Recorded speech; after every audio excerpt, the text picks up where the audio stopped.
네, 가짜뉴스는 기존에 존재하는 뉴스 형식에 따라서 만들어낸 이야기를 말하는데요. 가짜뉴스 대부분은 기존에 존재하던 뉴스의 일부 자료를 바꿔서 조작해서 만들어지거나 혹은 전체 내용이 허구인데 그럴싸한 언론사 타이틀 혹은 진짜 존재하는 언론사 타이틀을 넣기도 하고 기사를 작성한 기자의 이름이 있기도 하고 그리고 그럴싸한 권위 있는 사람들의 이름을 인용하니까 사람들은 그 뉴스를 본 다음에 진짜 이런 뉴스가 있구나 하고 그 내용에 속아서 그 뉴스를 열심히 전파하기도 합니다. 그러면 가짜뉴스와 오보의 차이는 뭘까요? 오보는 실수로 만들어진 뉴스를 말하고요. 가짜뉴스는 특정 의도를 갖고 만들어진 뉴스를 말합니다. 가짜뉴스가 얼마나 심각하냐? 실제로 미국 대선 결과가 바뀌었다고 할 정도로 가짜뉴스의 영향력이 컸습니다. 힐러리 클린턴 대통령 후보에 대한 비방 내용이 실린 가짜뉴스가 많이 전파됐고요. 그런데 사람들은 그 내용을 진짜라고 믿고 힐러리에 대한 의심을 많이 하게 됐고 그러다 보니까 트럼프 후보가 역효과로 더 지지를 얻게 됐다는 설들이 있는데요. 여기 보이는 것처럼 가짜뉴스는 이미 사람들이 그냥 가짜니까 별로 중요하지 않겠지라고 할 수 없을 정도로 큰 영향력을 갖고 있습니다. 수십만 명이 보기도 하고 거의 100만 명에 육박하는 숫자의 사람들이 이 뉴스를 접하고 당연히 그 중에서는 이게 진실이라고 믿는 사람들도 있을 거니까 아마 현실 세계에 미친 영향은 꽤 크다고 할 수 있겠죠. 예전에도 가짜뉴스는 있었죠. 가령 북한이 날려보낸 삐라 같은 거. 그 삐라도 일종의 가짜뉴스에 속하고요. 그 다음에 찌라시라고 불리는 사설 정보지. 뭐 증권가에서 유통되는 것도 있고 특정 계층에서 우리들만 아는 은밀한 내용인데 이게 진짜야 라는 사설 정보지들 형태로 유통되는 것도 있었는데 요즘의 가짜뉴스는 약간 다른 것 같습니다. 첫 번째로 스마트폰이 보급되다 보니까 전파 속도가 엄청나게 빠릅니다. 어떤 재밌는 뉴스를 봤어요. 그 주소를 복사해서 친구한테 메신저를 통해서 전파해요. 그러면 그 친구는 또 다른 친구한테 재밌다고 소개해주기 위해서 전파를 하죠. 내 주소록에 있는 수백 명한테 동시에 쏠 수도 있죠. 메신저 친구들한테 동시에 쏘면 그 사람들은 나는 그냥 손가락만 몇 번 움직였을 뿐인데 내가 접했던 소식을 그대로 똑같이 읽을 수 있게 되는 거죠. 그것처럼 전파 속도가 예전의 가짜뉴스에 비해서 엄청나게 빠릅니다. 또 아까 삐라 얘기를 했었는데 삐라 같은 경우는 딱 보면 조잡해요. 이걸 누가 실제로 믿겠냐라고 생각할 정도로 그림도 그렇고 내용도 황당무계하고 그래서 사람들은 당연히 가짜라고 생각하고 코웃음을 치고 말았죠. 그런데 요즘의 가짜뉴스들은 정교해요. 만듦새도 뛰어나고요. 사진에서 그럴싸한 조작이 들어가기도 하고 또 유명한 교수나 전문가들의 발언이 거기에 인용되기도 하고요.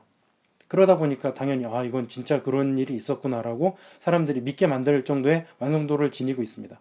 예전에 삐라나 그런 찌라시들이 그냥 아님 말고 식의 그런 발언보다 훨씬 더 잘 만들어진 완성도를 갖고 있습니다. 그리고 무엇보다 예전에는 가짜뉴스를 만드는 것까지는 어떻게 할 수가 있는데 그것을 유통시키려면 무척 힘들었어요. 가령 종이신문을 만들어야 된다고 하면 만드는데 비용 들죠. 그것을 유통시키는데 돈이 들죠. 하지만 이제는 그냥 인터넷 홈페이지에 기사 몇 개만 올려놓고 그것을 메신저로 전파만 하면은 뭐 기존 신문사들이 갖고 있는 배급망, 유통망이 없더라도 전 세계로도 퍼질 수 있기 때문에 속도도 빠르죠. 비용도 아주 적게 들죠.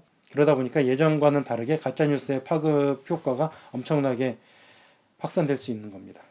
그리고 무엇보다 사람들의 인식이 달라져서 그래요. 뭐에 대한 인식이냐? 언론사에 대한 인식입니다. 기존 언론사에 대한 신뢰도가 떨어지고 있고요. 또 언론사가 많다 보니까 특정 언론, 유력 언론에만 의지하지 않고 군소 언론, 인터넷 언론, 팟캐스트 같은 대한 매체를 통해서도 새로운 소식을 접하다 보니까 기존의 언론사에 대한 권위가 추락되고 있죠. 사람들의 인식이 달라지고 있습니다. 사람들이 이제는 의심을 많이 하게 됐어요. 예전에는 신문사에서 말하는 것은 TV 방송, 뉴스에 나오는 것은 모두 진실이라고 믿었는데 하도 그런 내용들에 거짓이 많이 들어가다 보니까 이제는 언론사를 믿지 않고 오히려 이런 조그만 언론사에서 조그만 사람들의 팟캐스트에서 전달하는 내용이 더 진실이라고 생각하다 보니까 기존 언론사보다는 가짜뉴스에서 전달할 내용을 더 믿게 되는 음모론적인 성격도 이런 가짜뉴스 파급에 영향을 줬을 거라고 생각합니다. 제일 큰 검색 사이트인 구글과 제일 큰 SNS 사이트인 페이스북을 통해서도 많이 유통됩니다. 그러다 보니까 페이스북과 구글에서는 어떤 조치를 취했냐, 가짜뉴스를 막기 위해서 어떤 사람이 난 이 뉴스가 정말 재밌어 라고 생각해서 자기 지인들한테 공유하기 위해 자기 페이지에 업로드를 하죠. 그러면 일단 처음에는 공개가 되는데 누군가 그거 보고 이상한데? 이 기사가 좀 이상한데? 라고 하면은 거기 신고 버튼 같은 걸 눌러요. 그러면 구글과 페이스북이 이제 같이 손을 잡은 언론사들로 구성된 검증팀이 있어요. 그 검증팀이 이 뉴스를 사실과 비교해서 이 뉴스는 진짜다. 혹은 이 뉴스는 의심스럽다. 혹은 가짜다. 라는 게 판단되면 그 해당 게시물에 이것은 의심할 만한데 진짜가 아닌 것 같은데 라는 딱지를 붙이기도 한답니다.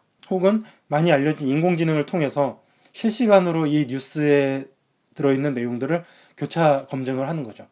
누군가 글을 올리면 이미 올라와 있는 뉴스와 그 해당 게시물의 내용들을 비교해서 이것은 진짜다 혹은 가짜일 것 같은데 라는 것을 인공지능이 판단해주는 그런 알고리즘, 판단하는 그런 시스템이 구비되어 있다고도 합니다. 앞으로는 더 보급될 거고요. 그런데 여기에는 몇 가지 문제점이 있습니다. 첫 번째는 인터넷과 SNS를 통해서 전파되는 속도가 너무 빠르다는 거죠. 누군가 가짜뉴스를 올리면 몇 초, 몇 분, 한 시간도 안 돼서 수많은 사람들이 봐요. 그런데 그 뉴스를 검증하기 위해서 언론사로 이루어진 검증팀에 갔다가 돌아오는 시간이 얼마나 걸릴지 모르지만 이미 그동안에도 다른 사람들은 그 해당 게시물을 볼 수가 있는 거죠. 보는 것만이 아니라 자기 페이지를 갖고 가고 자기 지인들한테 뿌릴 수가 있어요.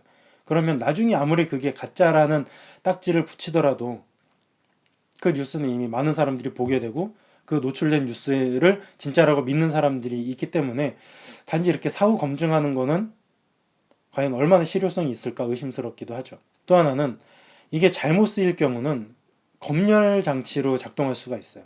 지금도 누군가 어떤 내용에 대한 글을 올릴 때 그 게시물에 대해서 우리는 다르게 생각한다. 우리의 이익을 침해했다. 우리의 명예훼손을 했다. 라는 식으로 어떤 기관, 국가기관이든 기업이든 거기에 시비를 거는 경우가 있어요.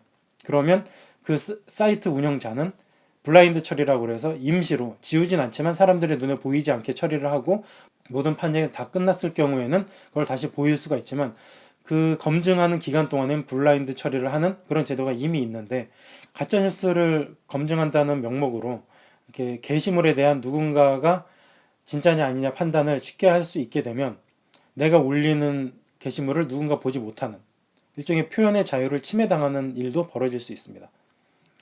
그거는 인터넷의 취지와도 맞지 않고요. 그리고 다 나쁜 의도로 갖고 있는 누군가에 의해서 악용될 수도 있는 거죠.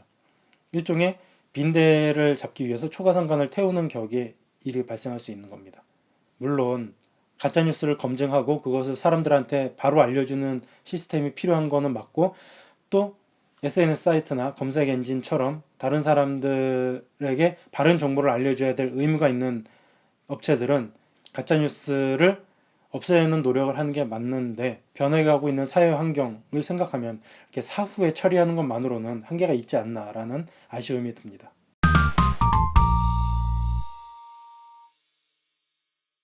버블 필터에 대해서 들어보셨어요? 이것은 가짜뉴스를 설명하는데 아주 유용한 개념 같습니다. 우리가 살고 있는 환경이 결국에는 내가 선택한 여러 가지 선택들에 의해서 만들어졌다는 개념인데요. 여러분들이 학교 동창이나 친척들의 모임을, 가족들의 모임을 생각해 보시면 거기에 모인 사람들이 꼭 내 생각과 맞진 않는 경우가 많죠. 친구라고는 하지만 생각도 다르고 살아온 환경도 다르고 그러다 보니까 한 사안에 대해서 저마다 각자의 목소리를 낼 수가 있는 그런 사람들이 모여서 내 주변 환경을 조성하는데 인터넷은 다르다는 겁니다. 빅데이터라는 말 들어보셨죠? 내가 내 성향에 맞아서 자주 방문하는 사이트가 있고 내가 재밌어서 누른 글이 있고 또 내가 원해서 쇼핑을 하기 위해서 막 검색을 하다 보면 내가 좋아하는 것들로만 이루어진 데이터들이 컴퓨터와 인터넷 세상에 차곡차곡 쌓여요. 그러면 기업들과 인터넷 서비스 업체들은 이 사람의 성향을 분석합니다. 이 사람은 이런 내용들을 좋아하는구나. 이런 내용들은 좋아하지 않고 오래 머물지 않네. 이런 내용들을 보여주면 클릭을 많이 하고 이런 내용들은 거들떠도 안 보고 공유도 안 하네. 그러다 보면 인터넷상에 있는 수많은 정보 중에 이 사람이 선호할 것 같은 내용만 추려서 제공됩니다. 그냥 나는 내가 원하는 정보를 보기 위해서 뭐 특정한 편견 없이 모든 정보를 접한다라고 생각하지만 실제로는 이 사람이 활동했던 내용들을 바탕으로 구성된 정보만 이 사람에게 제공됩니다. 또 검색 엔진 사이트 가서 구글 가서 내가 특정 내용을 쳤을 경우 이 사람의 성향에 맞을 것 같은 내용이 우선으로 보이고 이 사람이 클릭하지 않을 것 같은 내용들은 저 뒤 순위로 나오든가 아니면 아예 보이지 않는 결과도 나옵니다. 그래서 두 사람이 있다.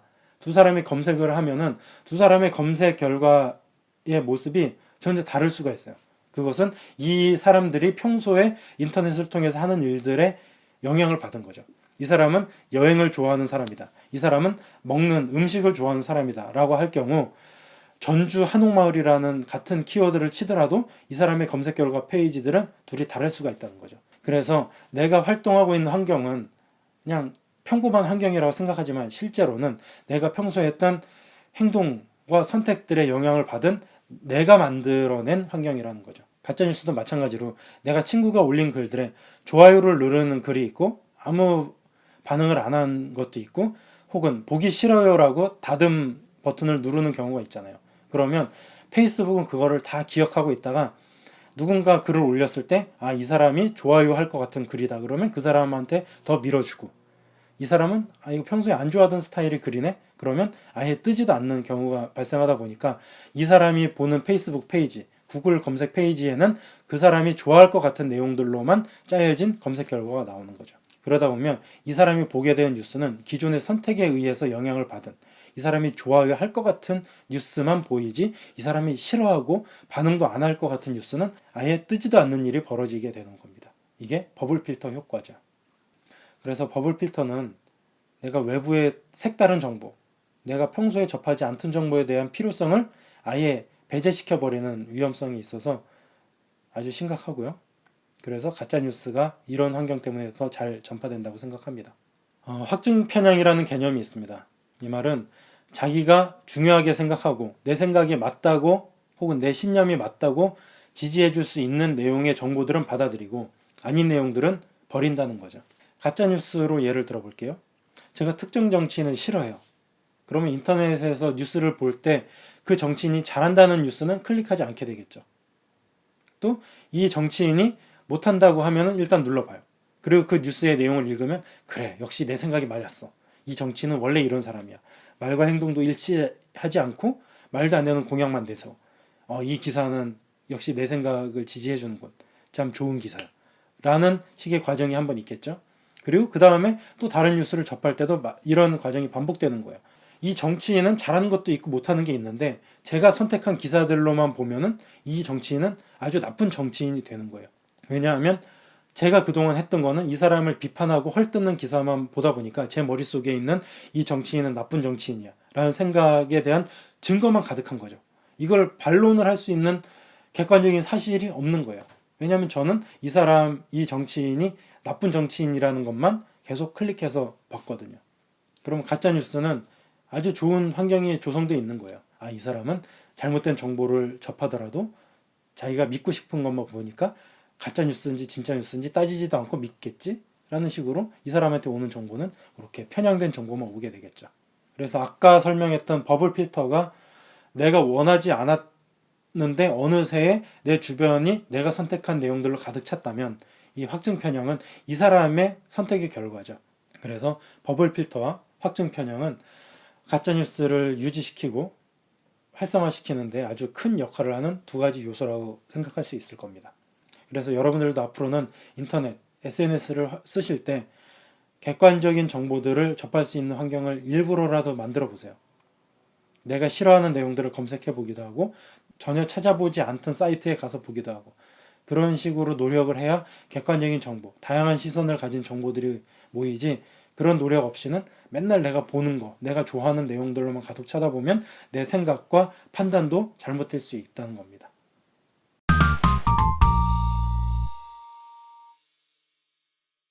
이제는 사람들이 뉴스도 어떤 진리나 사실을 접하는 게 아니라 일종의 오락거리, 즐길 수 있는 콘텐츠로 생각하기 때문에 가짜뉴스는 쉽게 사라질 수 없을 거라고 생각합니다. 스낵컬처란 말 들어보셨어요? 스낵이란 말이 그냥 쉽게 먹는 과자들을 의미하잖아요.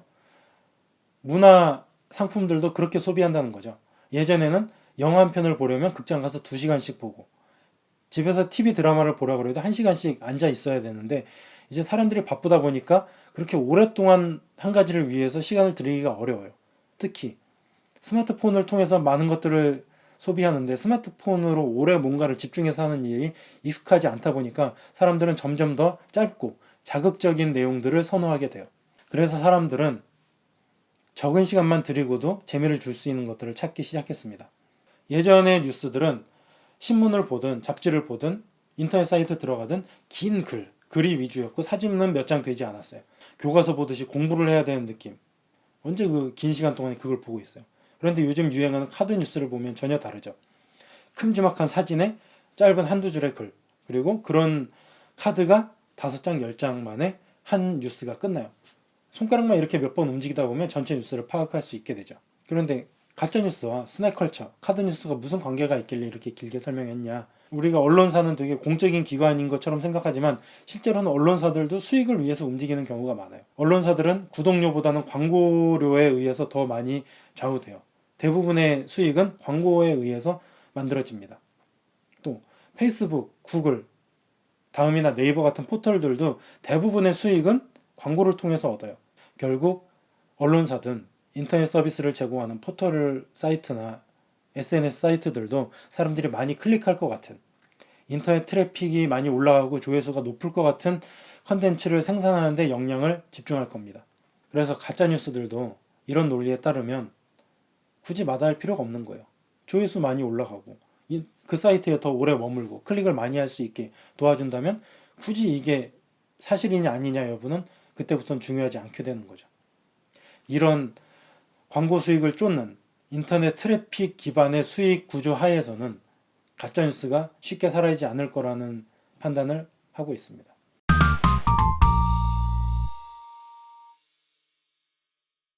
그러면 가짜뉴스를 어떻게 없앨 수 있느냐라고 물으시면 저는 뻔한 얘기밖에 못할 것 같아요. 너무 뻔해서 이거 가지고 되겠냐라고 하실 수도 있겠는데 저는 이거밖에는 다른 답이 없다고 생각합니다. 첫 번째는 과학적인 사고방식을 강화시키는 교육을 해야 돼요. 과학적 사고방식이 말은 어렵지만 간단해요. 한 주장이 있으면 그것들의 증거가 될 수 있는 자료와 사실들을 수집한 다음에 그걸 검증해 보는 거죠. 객관적인 시선으로 다양한 증거들을 바탕으로 봤을 때 이거는 참이다, 거짓이다 라고 판단하는 이 과정이 몸에 밴다면 어떤 뉴스를 접하더라도 그 기준에서 똑같은 과정을 거쳐서 판단하게 되는 거죠.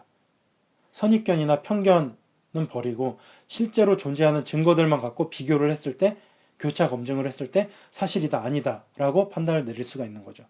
이게 안 된다면 내가 좋아하고 내 입맛에 맞는 사실은 증거가 없더라도 믿고 아무리 많은 증거가 있어도 내 기분에 도움이 안 돼, 내 기분을 나쁘게 해 라고 해서 배제한다면 그 사람은 과학적 사고방식이 몸에 배지 않은 사람이죠. 이런 사람한테는 가짜뉴스가 아주 쉽게 파고들 수 있는 겁니다. 대부분의 가짜뉴스들은 과격해요. 과격하다는 거는 특정 대상, 그 뉴스가 비판하는 대상에 있어서 아주 심할 정도의 공격을 합니다. 그게 유력 정치인일 수도 있고요. 어떤 특정 지역일 수도 있고요. 어떤 업체, 기업, 회사일 수도 있는데 그때 그 공격을 당하는 사람들이 어떤 처지라는 것을 생각하지 않고 무조건 공격을 해요. 기존의 언론 기사들은 적어도 균형감은 갖고 있어요. 이 기자가 뉴스를 통해서 누군가를 비판한다면 비판하라는 내용 말고 적어도 반론을 듣기 위해서 노력을 하거든요. 그런데 가짜뉴스는 그런 과정이 전혀 없습니다. 일방적인 주장만 들어있고요. 다양한 생각, 다양한 시선을 받아들일 생각을 전혀 하지 않아요. 그러다 보면 그 공격을 받는 대상이 어떤 기분일지, 어떤 상황에 처해질지는 생각하지 않게 되는 거죠. 누구나 살면서 억울한 일은 있잖아요. 내 얘기는 들어주지도 않고 일방적으로 나를 매도하면 기분 나쁘잖아요. 가짜뉴스는 이렇게 일방적인 매도, 일방적인 공격 같은 식으로 작동하거든요. 그러니까 서로 다른 입장에서 바라볼 수 있는 일종의 역지사지 같은 게 몸에 뵐 수 있는 다양성 혹은 인권 감수성을 갖는 교육이 선행된다면 가짜뉴스를 볼 때도 이거 너무 심한데? 진짜 뉴스라면, 진짜 언론사라면 이런 식의 기사를 쓸까라는 생각을 할 수 있게 되겠죠. 말이 좀 어려운데 리터러시가 문맹, 문해 교육이라는 말이거든요. 한글을 모르면 한국에서 쓰여진 수많은 자료들을 봐도 무슨 내용인지 알 수 없잖아요. 마찬가지로 미디어를 읽는 눈을 길러주자는 겁니다. 미디어 리터러시 교육을 제대로 한다면 사람들이 미디어를 읽는 법을 배우게 될 거예요. 뭐 어떤 뉴스에 나왔다, 신문 기사에 나왔다 그러면 그것을 그대로 고지고대로 믿지 않고 이게 사실인가 아닌가를 판단하기 위해서 다양한 정보들을 접하는 습관이 들여지겠죠. 아까 과학적 사고방식이 필요하다고 했던 그것처럼 다른 기사, 다른 언론사에서 나온 기사와 비교를 해볼 거고요. 또 언론사에 나오지 않은 다른 정보를 검색해서 찾아보기도 할 거고요. 그래서 이런 정보들을 바탕으로 판단했을 때 이거는 사실이다, 아니다 라는 걸 알게 되겠죠. 또 미디어가 갖고 있는 본성을 알게 된다면 사실이냐 아니냐 여부보다 진실이 무엇이냐를 찾기 위한 노력들을 하게 되겠죠. 가령 어떤 뉴스가 나왔다 그러면 보통은 그 뉴스가 사실이냐 아니냐만 판단하는데 몰두할 텐데 그게 아니라 이 매체가 다루지 않은, 이 방송국이나 이 신문사가 다루지 않은 내용도 있다는 것을 생각하면 단지 이 기사 하나의 사실 여부가 중요하지 않은 거죠. 어떤 신문사는 새해 첫날 신문 일면에 떠오르는 해를 실을 수도 있죠. 그런데 어떤 신문사는 사람들의 눈에 띄지 않는 소외된 사람들의 이야기를 일면에 실을 수도 있어요. 해가 떴다는 것도 사실이죠. 힘들게 사는 사람들이 존재한다는 것도 사실이죠.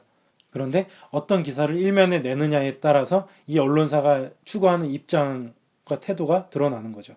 그래서 미디어 리터러시 교육이 확산되면 사람들이 뉴스를 접할 때 사실이냐 아니냐를 판단하는 데도 도움이 될 거고요. 또 그 뉴스를 이 언론사가 다뤘느냐 안 다뤘느냐도 사람들이 보고 판단할 수가 있게 되겠죠. 그래서 단지 현상, 우리 눈앞에 보이는 현상만 판단하는 것 이상의 능력을 길러주는 데는 미디어 리터러시 교육이 도움이 될 거라고 생각합니다.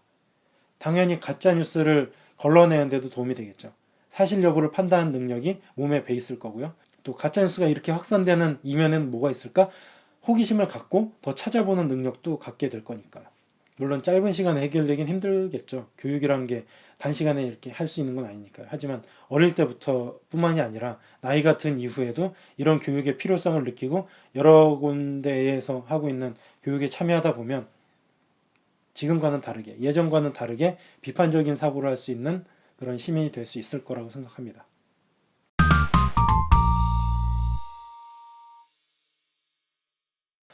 뭐 뉴스 하나 보는데 이렇게 머리 굴리면서 싸매면서 고민하고 비판적으로 봐야 되냐라고 뭐 싫어하는 분도 계시겠지만 이런 노력을 하지 않으면 사회가 아마 거짓으로 가득 차게 될 거고요. 결국에는 그 손해는 나와 내 가족과 우리 공동체 구성원 모두가 피해를 입게 될 거니까 조금만 더 노력을 해주셨으면 좋겠네요. 네, 그러면 오늘 제 이야기는 여기까지 하겠습니다. 고맙습니다.